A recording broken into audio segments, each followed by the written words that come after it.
I tracked Bigfoot for 20 years. What I saw in the trees changed everything. My name is Nolan Garrett. I'm a former forestry surveyor who found 16-inch footprints during a routine timber assessment in the Olympic Peninsula back in 2003. That discovery became an obsession that cost me my career, my marriage, and 20 years of my life. August 2023.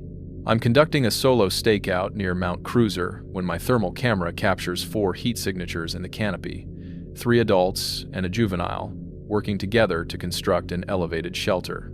Coordinated, intelligent, unmistakable. Then the juvenile falls.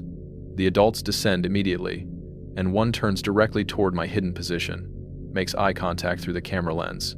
An expression of grief mixed with rage that I'll never forget. When I return at dawn with a wildlife officer, the shelter's been dismantled, the ground trampled flat in a perfect circle. And on the stump, where my camera sat my wedding ring, lost in those woods 12 years earlier.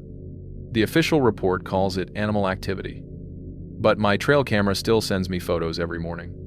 The ring repositioned, studied, examined. Then, 3 months later, I wake at 3:17 a.m. to 3 knocks on my apartment window, 2nd floor, no fire escape. The exact pattern I documented in the forest for 2 decades. What happens when you realize the thing you've been tracking has been tracking you all along? My name is Nolan Garrett, and I need you to understand something right from the start. I'm not a conspiracy theorist. I'm not one of those people who sees Bigfoot in every blurry photograph or hears Sasquatch in every snapped branch. For 23 years, I worked as a forestry surveyor for the Washington State Department of Natural Resources. I have a degree in environmental science from the University of Washington. I've logged over 15,000 hours in the backcountry, mapping timber stands, assessing soil composition, documenting wildlife corridors. I know the difference between a black bear print and an elk track. I know what wind damage looks like versus deliberate tree breaks. I know how to read a landscape. I'm telling you this because what I'm about to share, what I've been documenting for the past 20 years, it's going to sound impossible. And I understand that. I've spent 2 decades wrestling with that impossibility. Watching it cost me everything I built in my normal life. My career, my marriage, my reputation in the community where I grew up. People in Port Angeles who used to wave at me in the grocery store now avoid eye contact. Former colleagues from the DNR cross the street when they see me coming. But here's the thing, I have proof. Real, documented, undeniable proof. And it doesn't matter. The authorities have seen it and filed it away. Scientists have analyzed it and refused to draw conclusions. The evidence exists, it's been verified as authentic, and it changes absolutely nothing in the official record. That's why I'm finally telling this story. Not because I think it'll change anyone's mind, but because after what happened in August of 2023, I realized something. Whatever I've been tracking all these years, whatever I documented in those woods, it's still out there. And it's not just watching anymore. It started in September of 2003. I was 28 years old, newly married, working a routine timber assessment contract in the Olympic National Forest about 12 miles southeast of Lake Quinault. It was supposed to be a standard survey document. The old-growth cedar stands, assess potential harvest impact, file the report. 3 days in the field, nothing complicated. I was working solo, which was normal for that kind of contract. 2nd day in, I was following a game trail along a ridgeline when I found them. Footprints, a whole line of them, pressed into the soft earth near a seasonal creek bed, still damp from overnight rain. I've seen thousands of animal tracks in my career. I can identify 47 different species by their prints alone. These were something else entirely. They were bipedal, human-shaped. But the stride length measured 73 inches from heel to heel. I paced it out 3 times to be sure.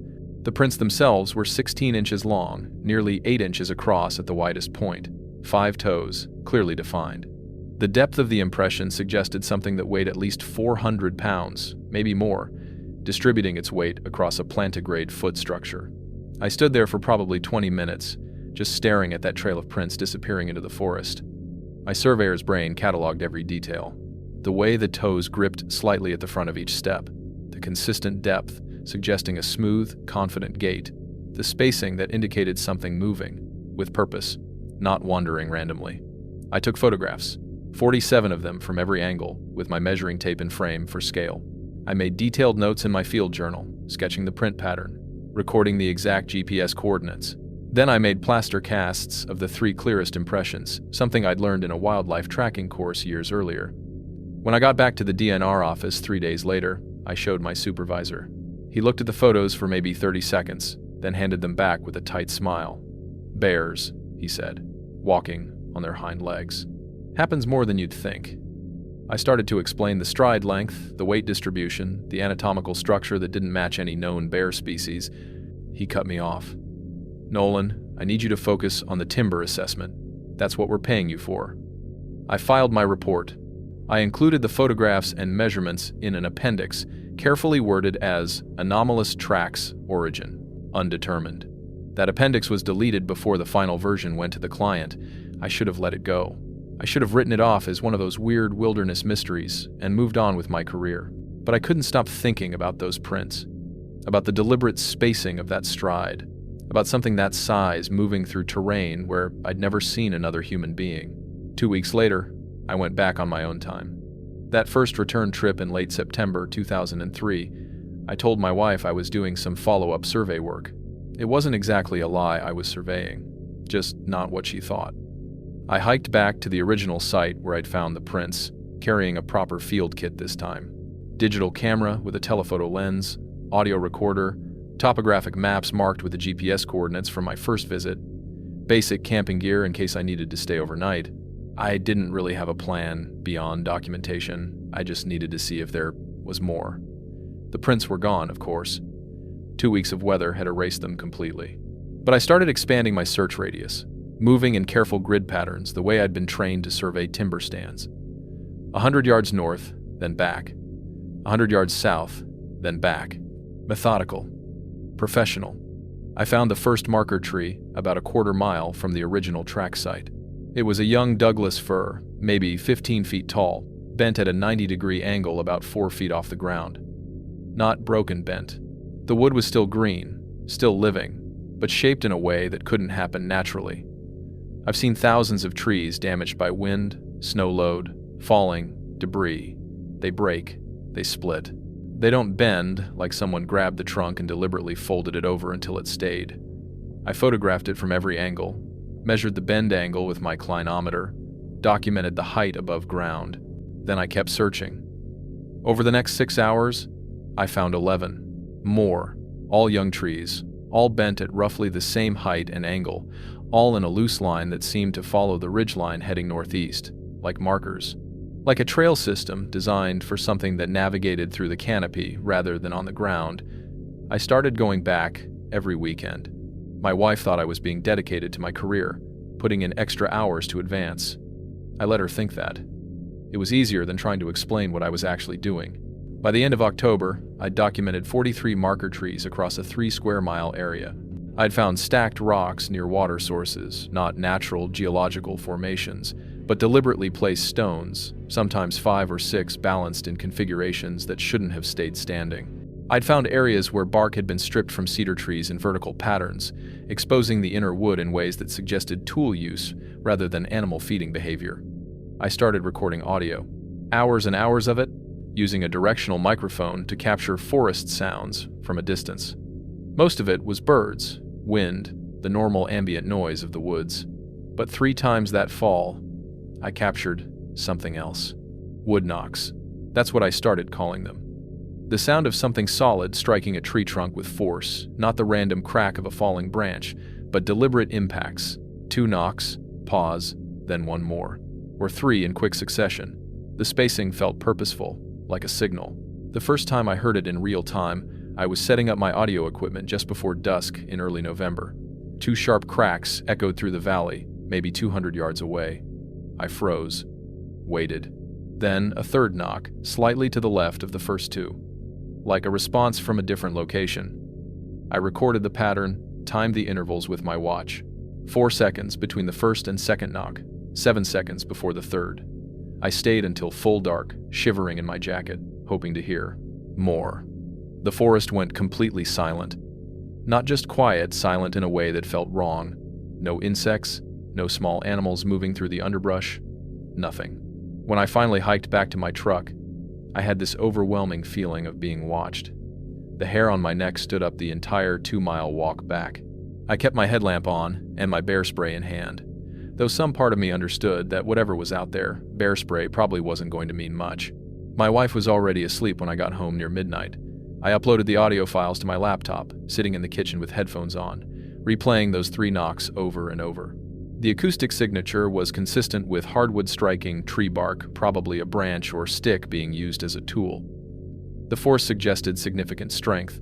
The spacing suggested intention. I started a spreadsheet that night. Date, time, location, weather conditions, moon phase, audio characteristics. I didn't know what I was looking for yet, but I knew there had to be a pattern. 23 years as a surveyor had taught me that everything in nature follows patterns if you look close enough. By December, I'd recorded wood knocks at 7 different locations across the grid I'd been mapping, always at dusk or dawn, always when I was alone, never close enough to see what was making the sound. I started bringing camping gear, doing overnight stays in a small tent positioned downwind from areas where I'd documented previous activity. My wife was getting suspicious by then. The weekend trips were stretching into 2-day expeditions. I'd come home exhausted, muddy, obsessed with organizing my growing collection of data. On a cold night in late December 2003, I recorded something that changed everything. I was camped near one of the marker tree clusters, tucked into my sleeping bag with my audio recorder running outside the tent. Around 2 a.m, I woke to voices. Not human voices, exactly, but vocalizations, a series of sounds that rose and fell like conversation, guttural, complex, layered with tones that seemed to carry meaning. It lasted maybe 90 seconds. Then, silence again. I lay there in my sleeping bag, barely breathing, listening so hard my ears hurt. My hand was on the bear spray, but I didn't move, didn't unzip the tent, just recorded and waited. Nothing else happened that night. At dawn, I packed up and hiked out, my hands shaking as I carried the audio recorder like it contained something sacred. When I got home and played it back through proper speakers, I could hear nuances I'd missed in real time. The vocalizations had patterns, repetitions, call and response between what sounded like at least 2 different sources. It wasn't random animal noise, it was communication. I saved the file with the date and location. Then I sat at my kitchen table, staring at my topographic maps covered with GPS coordinates and notes, and understood that my life had just split into 2 versions. The version where I went back to normal surveying work, pretended none of this existed, kept my job and my marriage and my reputation intact.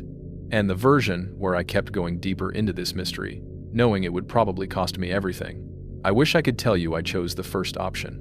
The years between 2009 and 2011, I think of them as the time when I stopped pretending this was just a hobby. I'd accumulated enough data by then to start seeing genuine patterns. I bought software used by wildlife biologists to track animal migrations, modified it to plot my findings against environmental variables. Lunar cycles, salmon spawning runs, storm systems, seasonal temperature shifts, I correlated everything.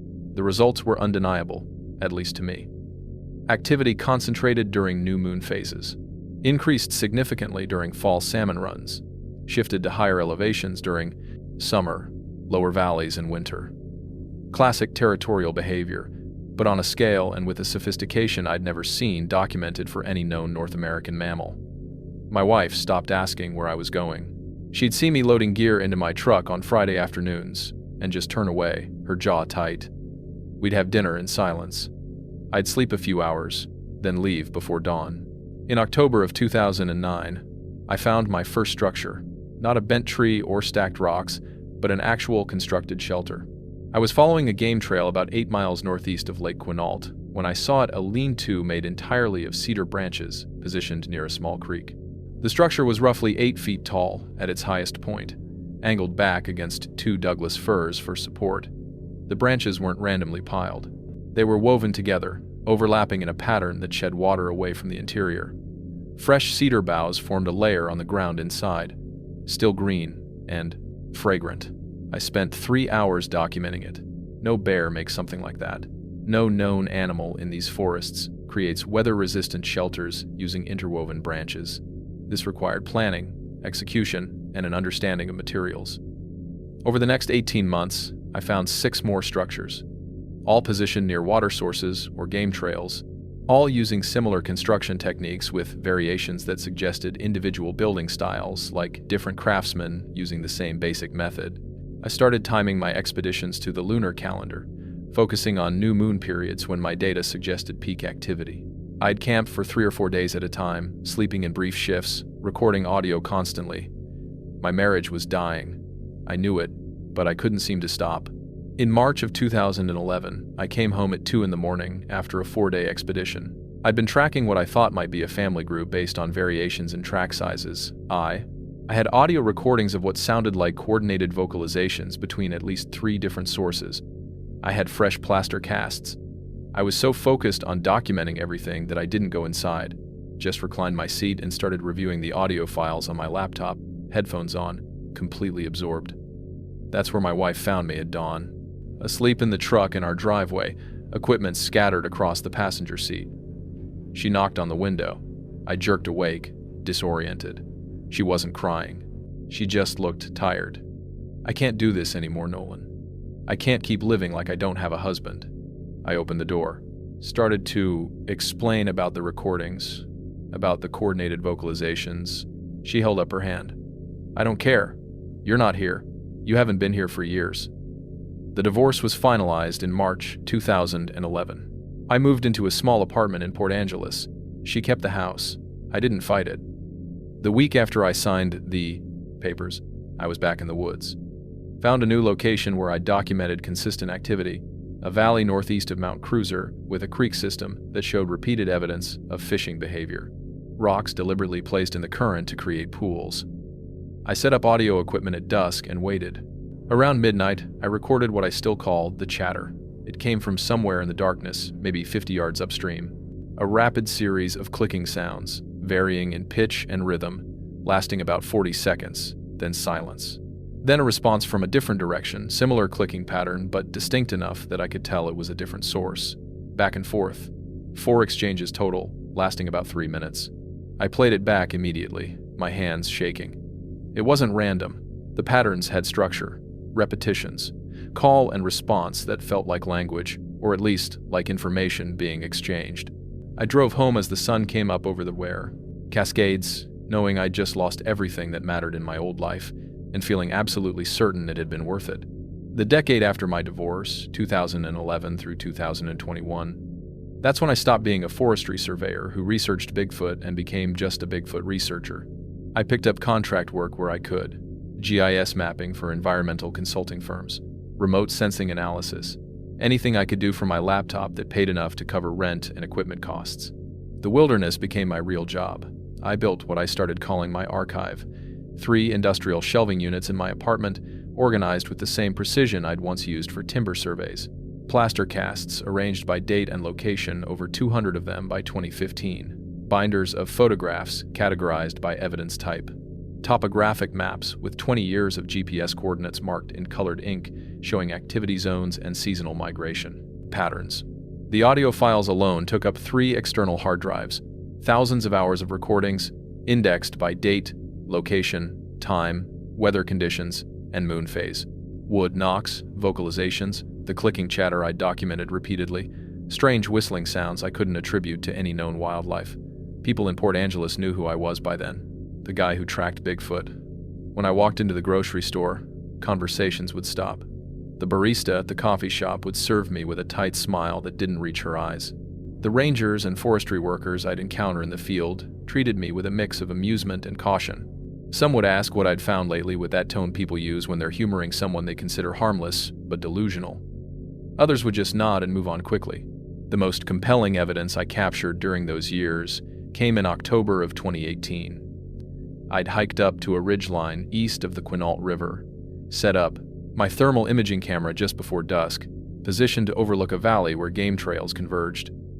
Around 8:45, as full darkness settled in, I caught movement on the thermal display, a large heat signature crossing the ridgeline about 300 yards out, bipedal, moving with a steady, purposeful gait, not the 4-legged loping of a bear, but genuine bipedal locomotion with arm swing and stride mechanics.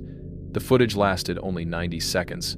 Too distant for detail beyond the basic form, roughly 7 to 8 feet tall, broad through the shoulders, walking with a slightly forward-leaning posture. I sent it to 3 different wildlife experts. 2 never responded. The third sent back a brief email. Interesting thermal signature, could be bear. Insufficient data for identification. That's when I realized proof wasn't going to come from distant footage or audio recordings. I needed close contact, documentation that couldn't be dismissed. I started spending longer periods in the field, week-long expeditions, camping in areas my data suggested were core territorial zones. Summer meant higher elevations. Fall meant valleys with salmon streams. Winter pushed me to lower elevations where game animals concentrated. The encounters were always indirect. I'd wake to find tracks near my tent that hadn't been there before. Food bags moved or examined. Once, I found one of my trail cameras relocated to a different tree, pointed back at my campsite, as if something had turned my surveillance around on me. In 2019, I started finding what I called gifts. Small arrangements left near my campsites, stacked rocks, woven grass bundles, piles of specific leaves or berries. They'd appear overnight in places I'd been sitting or working. The pattern was always the same. I'd establish a camp in a new location. After 3 or 4 days, the arrangements would start appearing. They were positioned where I'd specifically been sitting, in ways that couldn't be accidental. I was being watched. Whatever I'd been tracking for 17 years, it had been tracking me right back.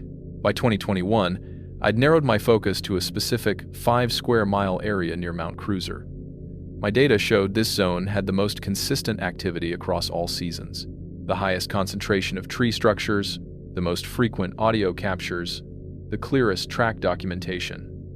I started planning for what I knew would be my most intensive observation attempt.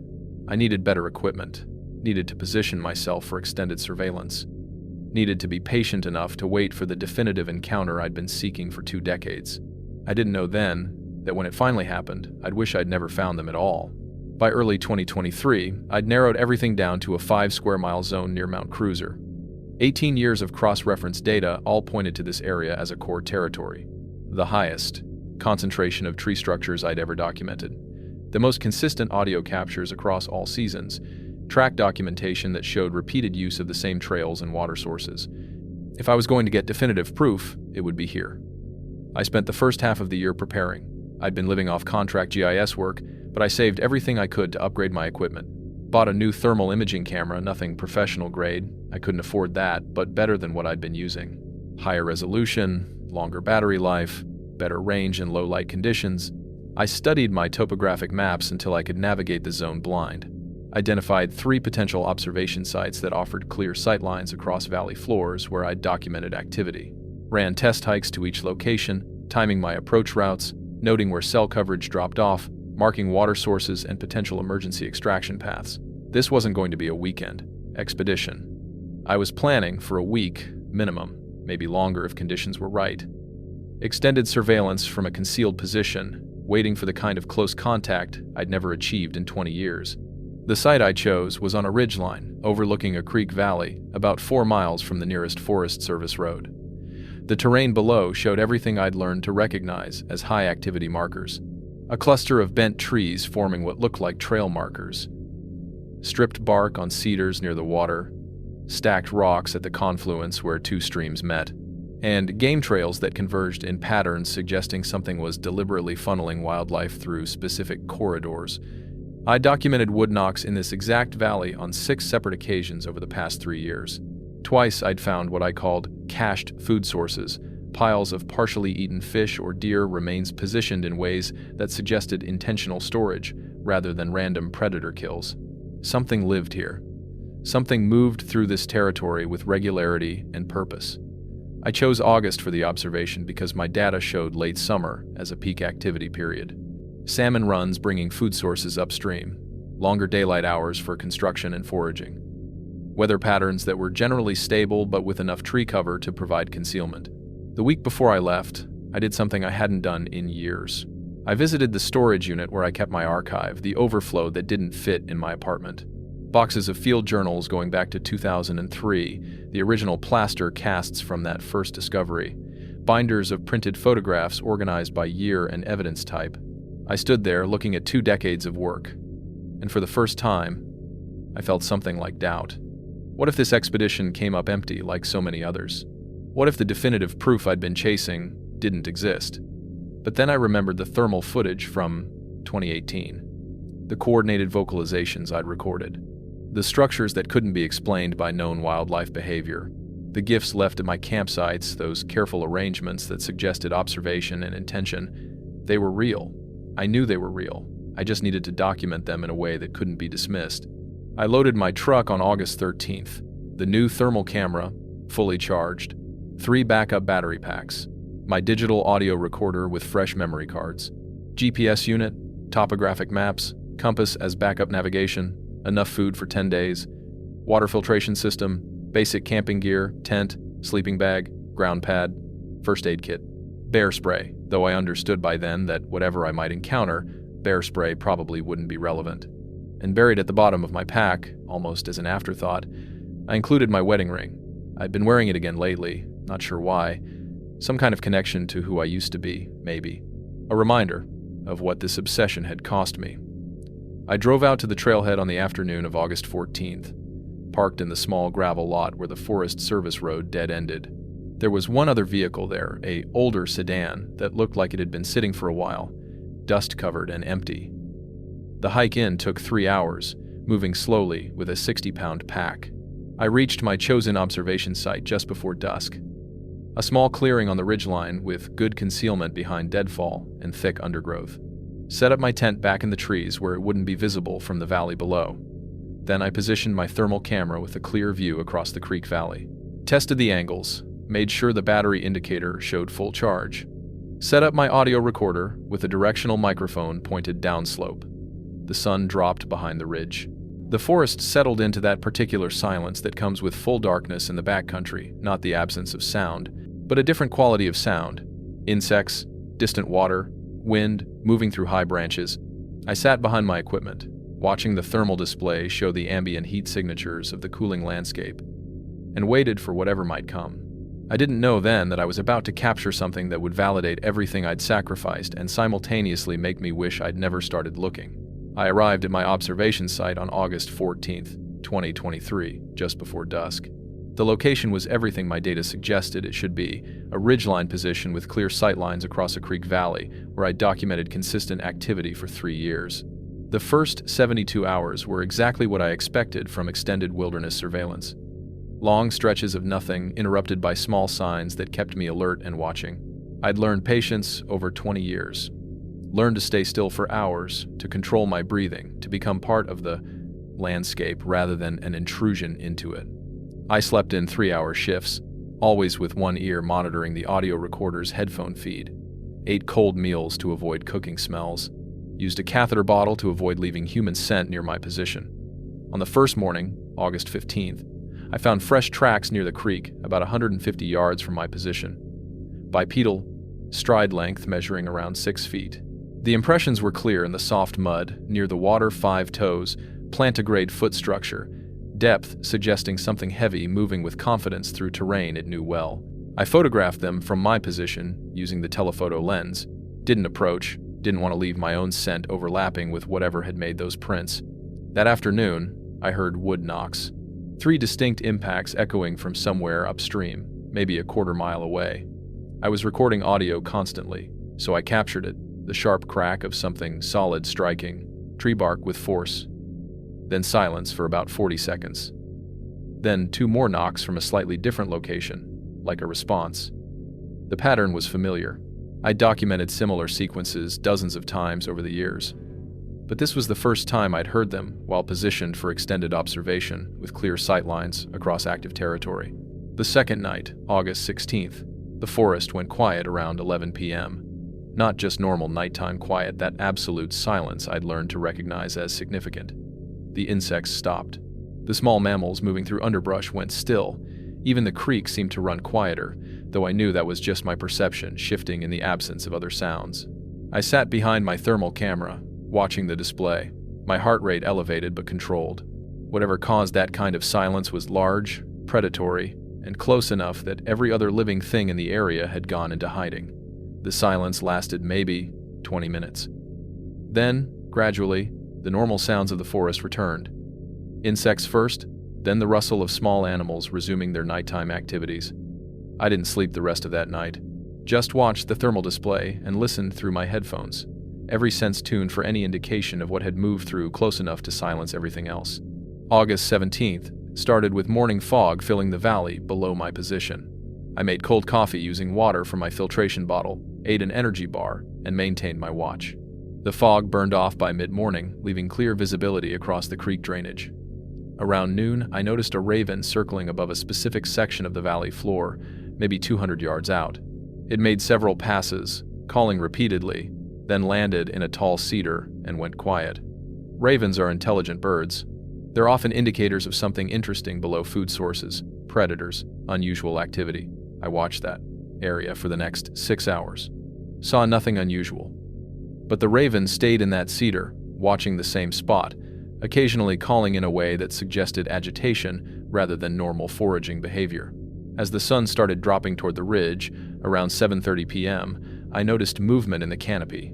Not dramatic at first, just branches swaying in a section of forest where there shouldn't have been wind. The rest of the trees were still, but this one area maybe 30 feet up in the Douglas firs, about 150 yards from my position, showed systematic movement. I activated my thermal camera and started recording. The movement pattern was wrong for wind. It progressed horizontally through the canopy in a way that suggested something moving from tree to tree at height, using the branches as pathways. Too large for a bird. Wrong movement pattern for a climbing mammal like a bear. Through the thermal display, I could see a heat signature, large, moving with what looked like deliberate purpose through the upper story of the forest. My hands were shaking as I adjusted the camera's focus, trying to get clearer resolution on whatever I was watching. My breath came short and shallow. This was it. After 20 years, I was finally documenting something in real time that couldn't be explained away. Then I saw the second signature, and the third, and realized what I was watching wasn't one individual moving through the trees, it was a group. The thermal camera recorded everything as the heat signatures became clearer, more defined. Not one, but 4 distinct figures moving through the canopy with coordinated precision. 3 larger signatures and 1 noticeably smaller. They were working together, passing something between them: branches, vegetation, materials I couldn't identify at distance, but that showed up as cooler temperature signatures against their body heat. I watched through the thermal display, barely breathing, as they began constructing something in the trees. An elevated structure taking shape between 3 mature Douglas firs, built with what looked like broken branches and woven materials. The coordination was undeniable. One would position a structural element, while another secured it. They communicated through gestures I could see in silhouette and soft vocalizations I could hear, even at 150 yards distance, low clicks and grunts that carried across the valley. The smaller figure, clearly a juvenile, based on size, and the way the larger ones, oriented protectively around it, moved with less confidence but obvious learning. Watching the adults, mimicking their techniques, contributing materials to the construction, I recorded 17 minutes of footage. 17 minutes of behavior that demonstrated tool use, cooperation, architectural planning, and what could only be described as cultural transmission: adults teaching a juvenile how to build shelter. This was the proof I'd spent 20 years searching for. Definitive documentation of intelligence, social structure, and capability that went beyond anything known wildlife could produce. Then the juvenile fell, and everything changed. The thermal display showed 4 distinct heat signatures moving through the canopy with a coordination I'd never seen in any wildlife footage.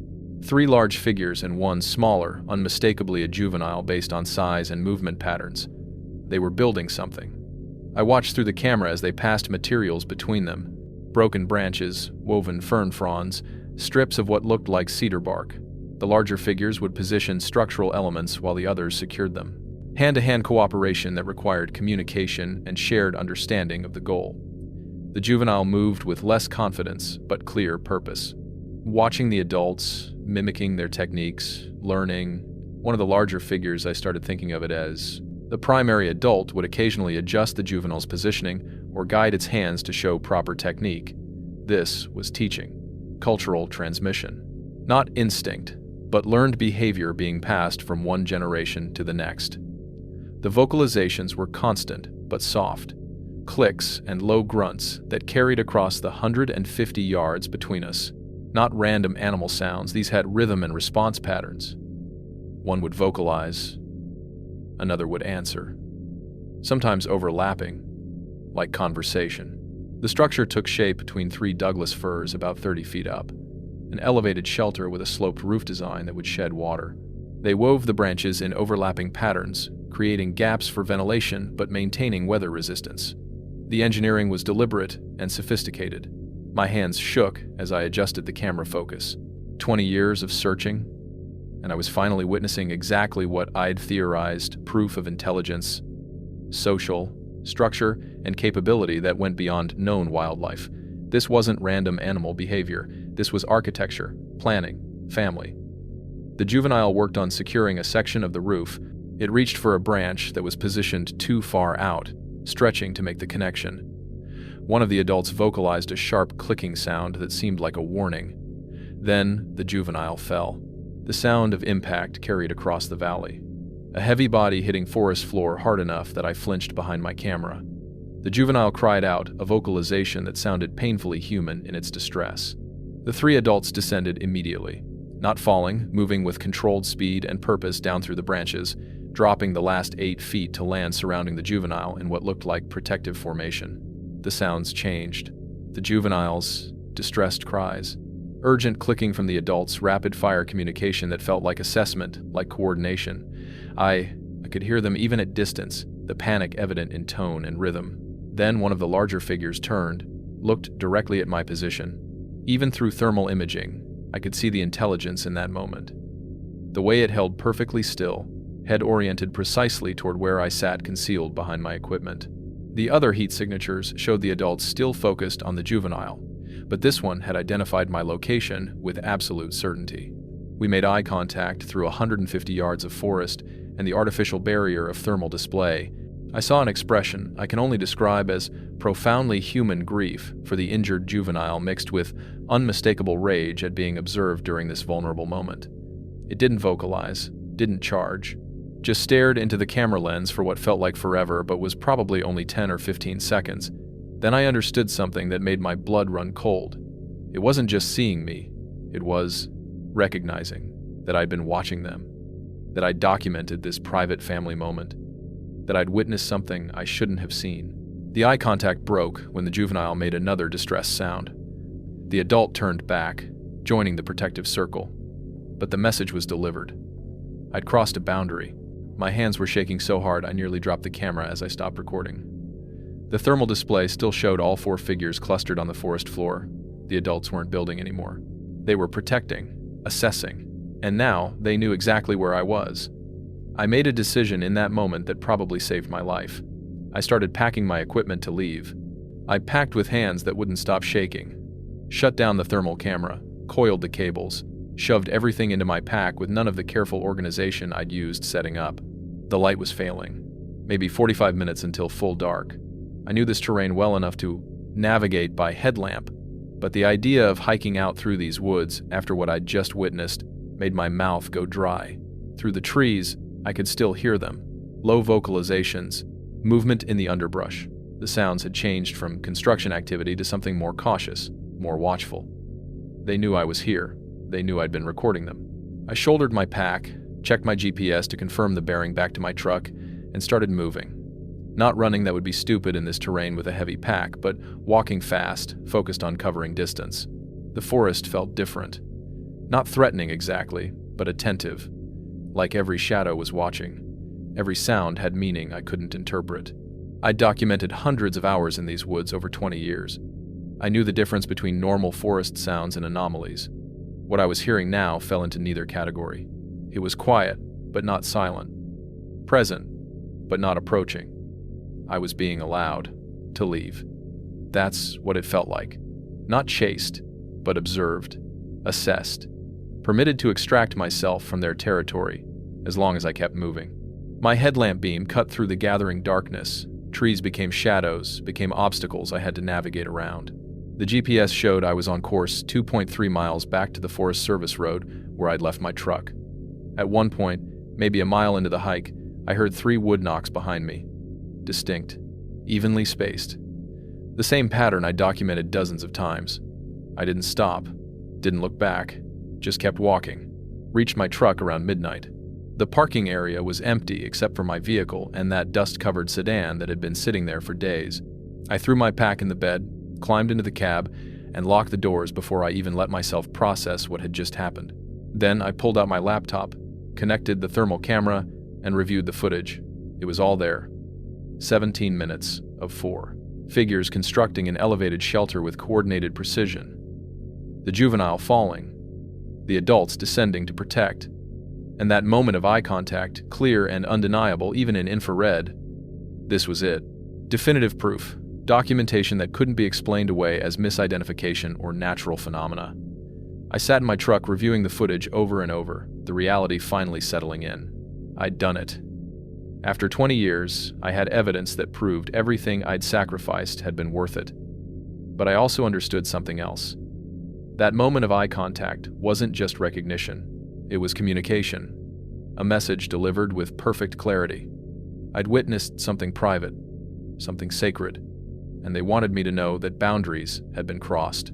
I needed an official witness, someone with authority who could verify what I'd found and where I'd found it, someone who could document that this footage came from a specific, verifiable location and hadn't been fabricated.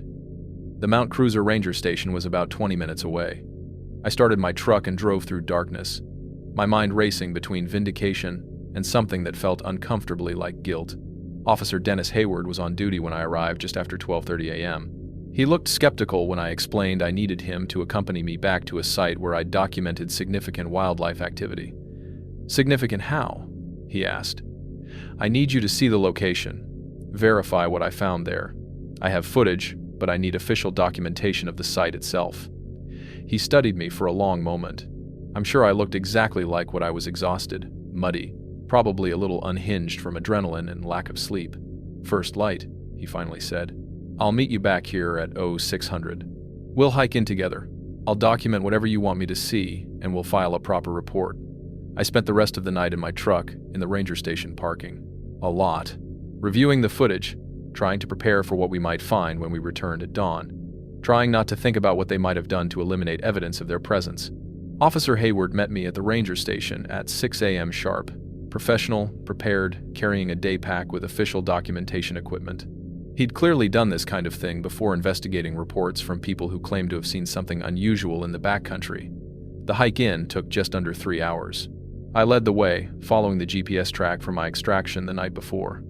Hayward stayed a few paces behind, quiet, observing, making his own assessments. The forest felt different in daylight. Normal. Birds calling, insects moving through undergrowth, sunlight filtering through the canopy in patterns that seemed almost peaceful. Hard to reconcile with the tension I'd felt during my panicked exit 12 hours earlier.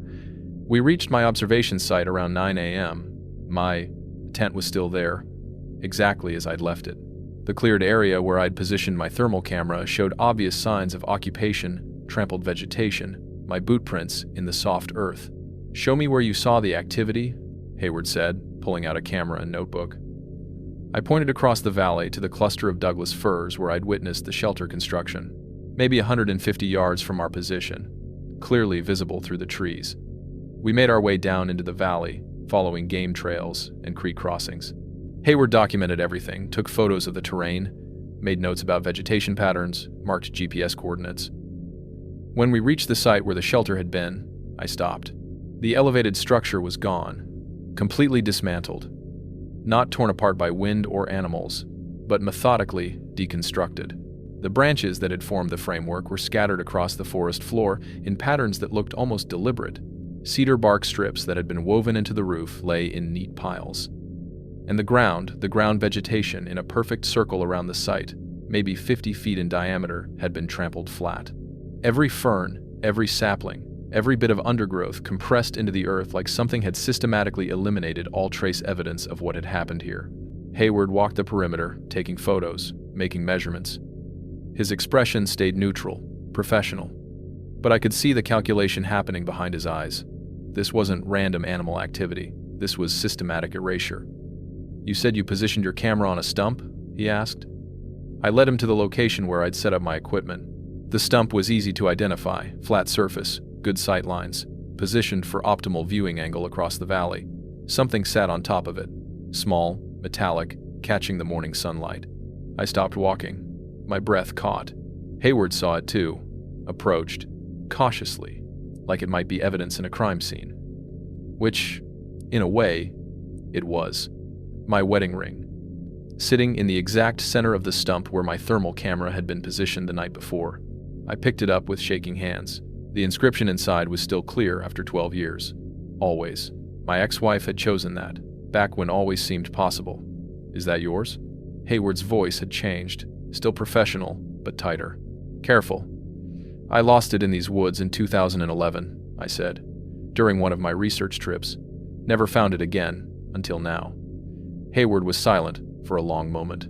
He photographed the stump from multiple angles, documented the exact position where the ring had been placed, made notes in his official log that I knew would be sanitized later, classified as something explainable, human pranksters, he finally said, but his tone suggested he didn't believe it. Someone's messing with you, following your research, planting, in the middle of the night, in terrain 4 miles from the nearest road. Someone who knew exactly which stump I'd used found a ring I lost 12 years ago and placed it there between the time I left and dawn. He didn't answer. Just kept taking photos, filling out his report forms with that careful bureaucratic language that creates distance from implications. We spent another hour at the site. Hayward documented everything: the dismantled shelter materials, the trampled perimeter, the stump, the ring. He was thorough, professional, following all the correct protocols for evidence collection and site documentation. But I could see the discomfort in the way he moved, the quickness with which he completed his tasks, the way his eyes kept scanning the tree line like he was expecting something to be watching us, because something probably was. We hiked back to the ranger station in silence. Hayward promised his report would be filed by end of day, suggested I. Submit my thermal footage to proper authorities for analysis. Used all the right words that meant absolutely nothing would come of this. I drove back to Port Angeles with my wedding ring in my pocket and thermal footage on my laptop, knowing I had exactly what I'd spent 20 years searching for, and understanding that it wouldn't matter at all. Hayward's official report came through 3 weeks later. I obtained it through a public records request standard procedure for any documented wildlife activity on state land. 1 page, single-spaced. Bureaucratic language that turned everything I'd witnessed into something safely dismissible. Responded to report of unusual wildlife activity in Mount Cruiser area. Site inspection conducted August 18, 2023. Evidence of animal movement and vegetation disturbance consistent with black bear or elk activity. No definitive tracks or scat collected. Thermal footage provided by reporting party reviewed inconclusive. Thermal signatures. Insufficient resolution for species identification. Personal item recovered at site, likely placed by human actors. Assessment. Animal activity.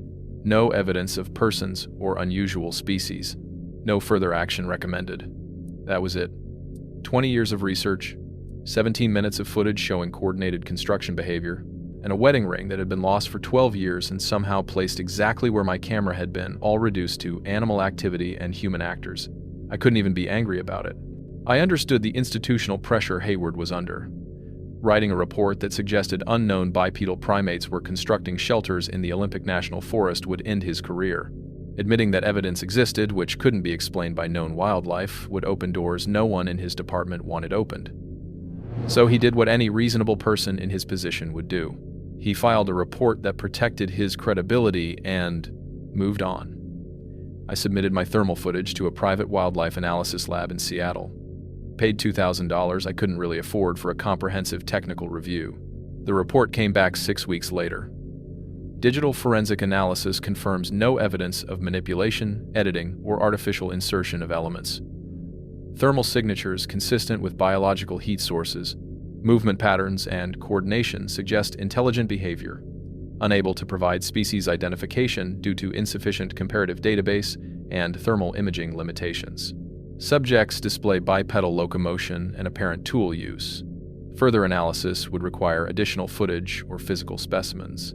In other words, it's real, it shows something unusual, but we're not going to say what it is, because that would require us to acknowledge possibilities we're not prepared to acknowledge.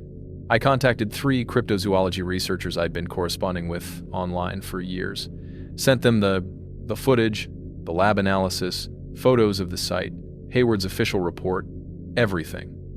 2 never responded. The third sent back a brief email. Compelling footage, but without closer visual confirmation or physical evidence. Difficult to draw definitive conclusions. Appreciate you sharing. Stay safe out there. I tried local media, the Peninsula Daily News, King 5 Television in Seattle, even a couple of podcast producers who covered unexplained phenomena. Got either silence or polite, "We'll keep your contact information on file" responses that meant they weren't interested. The footage was too good to be dismissed as obvious fakery, but not clear enough to be undeniable. The documentation was thorough, but came from a source, me, who had no institutional credibility. The official report contradicted my interpretation. The lab analysis confirmed authenticity but avoided identification. Everything existed in this perfect gray zone where it could be acknowledged as real evidence, while simultaneously being treated as insufficient proof. I spent October and November re-watching the footage obsessively. 17 minutes that I could replay frame by frame, analyzing every movement, every gesture, every moment of coordination between the 4 figures.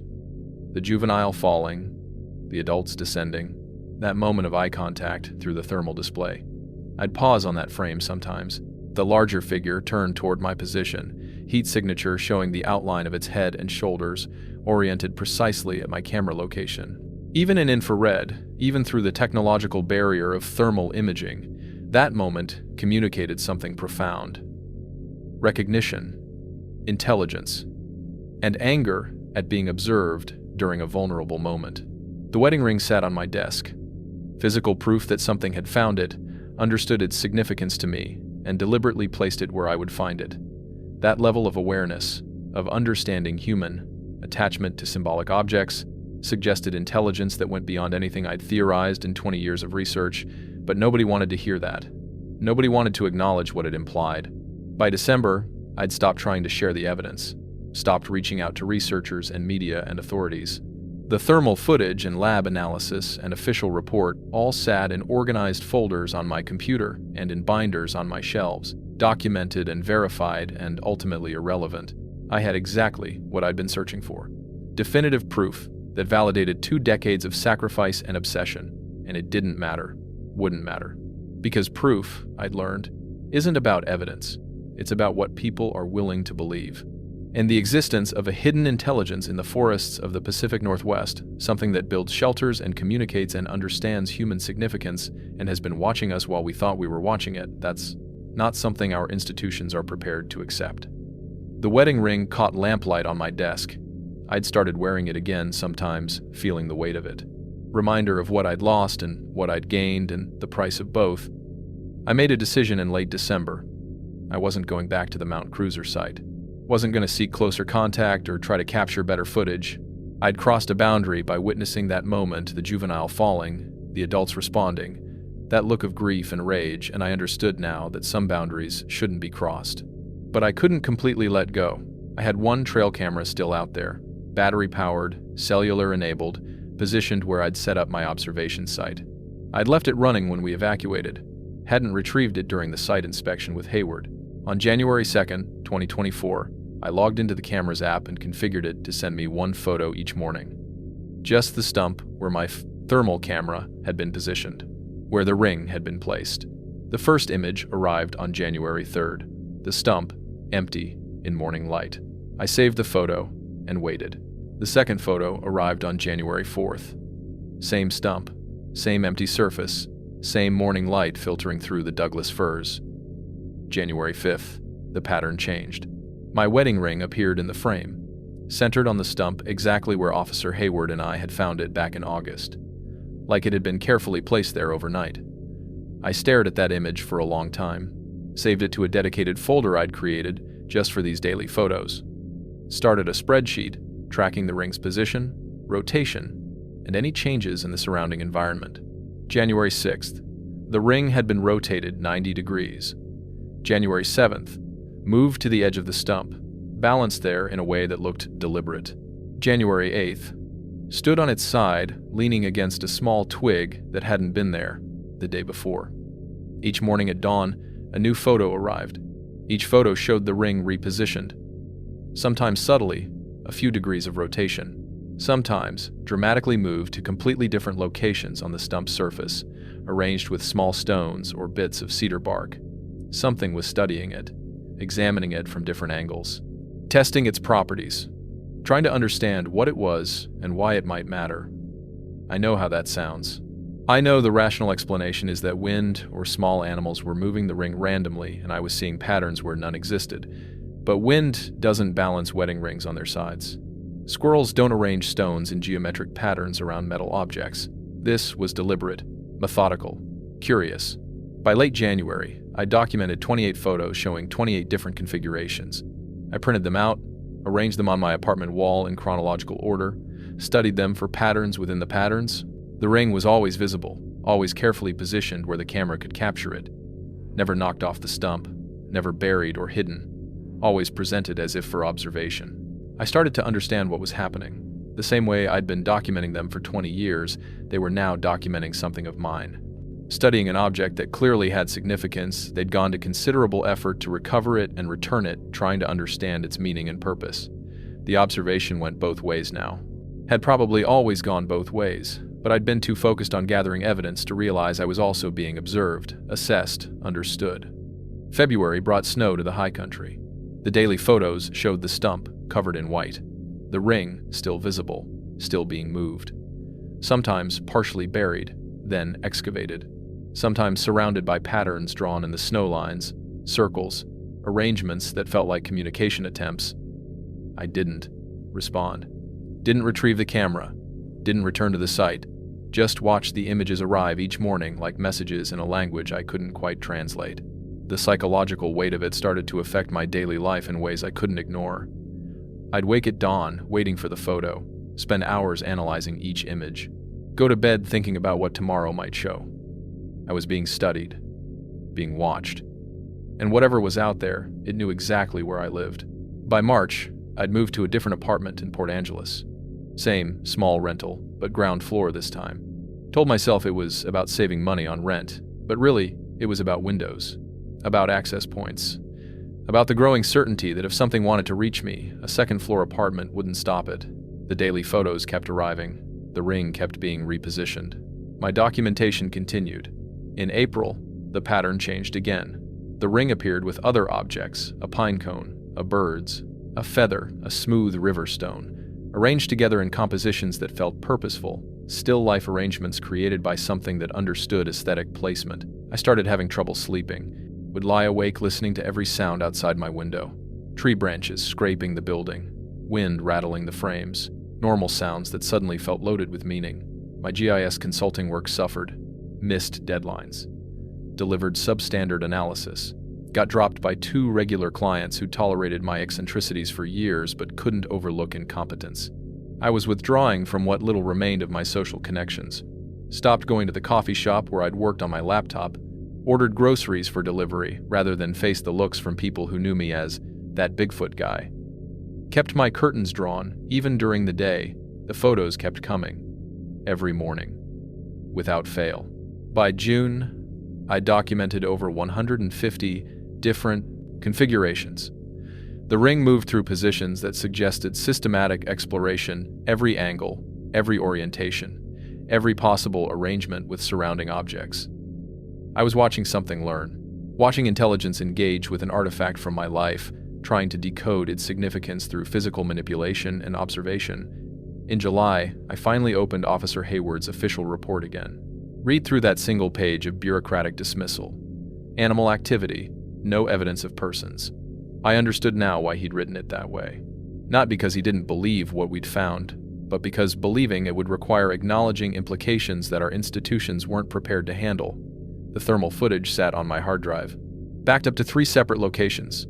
17 minutes of proof that would never prove anything to anyone who wasn't already willing to believe. I thought about my ex-wife sometimes, wondered if she'd heard about my obsession through mutual acquaintances we'd once had, wondered if she felt vindicated in leaving, or if some part of her regretted not staying to see if I'd actually been chasing something real. The ring on my desk caught lamplight. I'd stopped wearing it. It felt wrong somehow, keeping it while another version of it was being studied 4 miles into the backcountry by something that had recovered it from wherever I'd lost it 12 years ago. August arrived. 1 year since the encounter. The anniversary felt significant in ways I couldn't quite articulate. The morning photo on August 17th showed something new. The stump was empty. No ring. No arranged objects. Just weathered wood in morning light. I stared at that image, feeling something cold settle in my chest. After months of daily repositioning, of ongoing interaction, suddenly, nothing. I checked the camera settings. Still operational. Still sending images. The stump was just empty. August 18th. Empty. August 19th. Empty. Whatever had been studying the ring, whatever intelligence had been engaging with this object for my life, had apparently finished its examination, or decided to move on to something else. I didn't know which possibility was more unsettling. By late August 2023, the trail camera still sent its daily photos. The stump remained empty. No ring, no arranged objects, just weathered wood and changing light. I kept working remotely. GIS analysis for environmental firms, mapping projects I could complete from my apartment without human interaction. The pay covered rent and basic expenses, nothing more. My apartment became an archive. The wall above my desk held 173 printed photos arranged chronologically, every configuration of the ring documented from January through mid-August. Binders lined the shelves containing 20 years of field documentation. Hard drives held thousands of audio files, images, thermal footage. In September, I submitted a public records request for Officer Hayward's complete file. The report arrived as a PDF, single page, responded to report of unusual wildlife activity in Mount Cruiser area. Site inspection conducted the 18th of August 2023. Evidence of animal movement and vegetation disturbance consistent with black bear or elk activity. Thermal footage provided by reporting party reviewed inconclusive thermal signatures, insufficient resolution for species identification. Personal item recovered at site likely placed by human actors. Assessment. Animal activity. No evidence of persons. No further action recommended. I read it over and over. Likely placed by human actors. A wedding ring lost 12 years earlier, recovered from an unknown location and positioned exactly where my camera had been. Human actors, but I understood the institutional pressure. Hayward had a career to protect. Writing a report that acknowledged unexplainable evidence would end it. October brought rain. The stump appeared dark and wet in the morning images, surrounded by fallen leaves, still empty. Still watched by a camera that sent observations to an apartment where someone who'd spent 20 years documenting the impossible tried to make sense of what happened when the impossible finally documented him back. I started having dreams about the thermal footage, that moment of eye contact, the expression I'd interpreted as grief and rage but might have been something more complex, something I didn't have language for. I'd wake at 3 a.m., certain I heard wood knocks outside my window. They never came. Just wind and rain and normal sounds. By late October, I'd accepted that the ring wasn't coming back to the stump. Whatever examination had been happening, it was finished. I kept the camera running anyway, kept receiving daily photos of an empty stump, kept documenting absence with the same precision I'd once used to document presence. January 9th, 2024. I woke at 3:17 a.m. to the sound of 3 knocks, not from outside the building, from directly outside my bedroom window. 3 deliberate impacts. Solid sound of something hard striking glass. Spaced exactly 4 seconds apart, the same rhythm I'd documented hundreds of times in Olympic National Forest. I lay in bed, paralyzed. My apartment was ground floor, but the window was 7 feet off the ground on the exterior. No ledge, no fire escape, no structure that would support something large enough to reach that height. The knocks didn't repeat. Just those 3 sounds, perfectly spaced, unmistakable in their intention. I didn't get up, didn't look, just lay there in darkness with my heart hammering, understanding with absolute certainty what had made that sound. They knew where I lived. Morning came slowly. I finally moved to the window around 6, looked outside at the wet ground below. No tracks, no evidence, nothing that would convince anyone else. But I knew. At dawn, the daily photo arrived from the trail camera, the stump. The ring positioned in the center, surrounded by 2 small stones arranged in a perfect triangle. They'd put it back, arranged it specifically. The same night they'd knocked on my window. I understood the message. The observation went both ways, and the boundary between their territory and mine was more permeable than I'd wanted to believe. The ring stayed on the stump through January. Different positions each day, but always visible. Always carefully placed where the camera would capture it. February brought more arrangements. Small patterns of twigs next to the ring. Deliberate placements, forming shapes I couldn't interpret. They were trying to communicate something beyond simple observation. Trying to bridge a gap using materials and methods that made sense to their intelligence, if not to mine. I printed each photo, added them to the wall above my desk, stepped back, and looked at the full sequence, months of daily images showing an object from my life being studied by something that shouldn't exist but clearly did. The knocks at my window didn't repeat, but I knew they could. Knew that whatever boundary I thought existed between documentation and contact had already been crossed. I kept my curtains drawn, kept working remotely, kept watching the daily photos arrive like messages in a language I was slowly learning to read. And every night at 3:17 a.m., I'd wake up, listening for sounds that didn't come but might, understanding that the price of 20 years of documentation was being documented in return. That brings us to today, November 20th, 2024, almost 16 months since the encounter that changed everything. I'm still in Port Angeles, still working remotely as a GIS consultant, still receiving daily photos from a trail camera positioned 4 miles into the Olympic backcountry that I'll probably never retrieve. The ring stayed on that stump through most of 2024. Different arrangements, different patterns. Communication attempts I documented but never fully understood. Then this morning's photo arrived, and everything changed again. The stump was empty. No ring, no arranged objects, just weathered wood in dawn light. After months of daily repositioning, of ongoing interaction, suddenly, nothing. Just like last August, but this time it feels different. Final. I don't know what it means. Maybe they've finished whatever examination they were conducting. Maybe they've learned what they needed to learn about me, about humans, about the objects we value and the ways we try to document the unknown. Or maybe they're done watching and waiting for something else. I'm telling this story now because I've made a decision. If something happens to me, if I disappear, if there's an incident that gets classified as animal activity or misadventure in the person, backcountry, I need someone to know what actually happened. The footage exists. 17 minutes of thermal video showing 4 figures constructing an elevated shelter with coordination that demonstrates intelligence, social structure, and capability beyond known wildlife. The lab analysis confirming it's authentic sits in a binder on my shelf. Officer Hayward's report, deliberately minimal, documents the official dismissal. 20 years of research, thousands of hours of audio, hundreds of photographs, plaster casts, GPS coordinates marking activity zones across the Olympic Peninsula. All organized, cross-referenced, stored in multiple locations. And one wedding ring that was lost, recovered by something I spent 2 decades tracking, and used to communicate a message I'm still trying to fully understand. In 20 years of research, I sought proof of Bigfoot's existence. What I found was evidence of something far more unsettling, a hidden intelligence that not only exists, but observes, remembers, and responds with intention.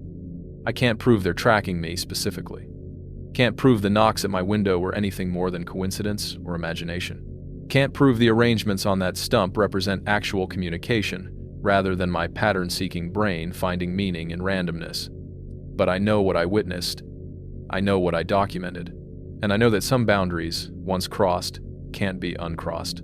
To anyone who might follow my research into those woods near Mount Cruiser, and I know eventually someone will, because the human need to document the unknown is stronger than wisdom, understand this. Documentation comes with consequences. They're not just subjects to be studied. They're observers in their own right. Intelligent, aware, capable of recognition and response that challenges everything we think we know about our place in the natural order. The footage exists, the evidence exists, and whatever I documented in those woods is still out there, still watching, still waiting for something I don't yet understand. My curtains are drawn. The daily photos keep arriving. And every morning when I wake up, I wonder if today will be the day the pattern changes again. If you're hearing this story, it means I decided the risk of silence was greater than the risk of speaking. Make of that what you will.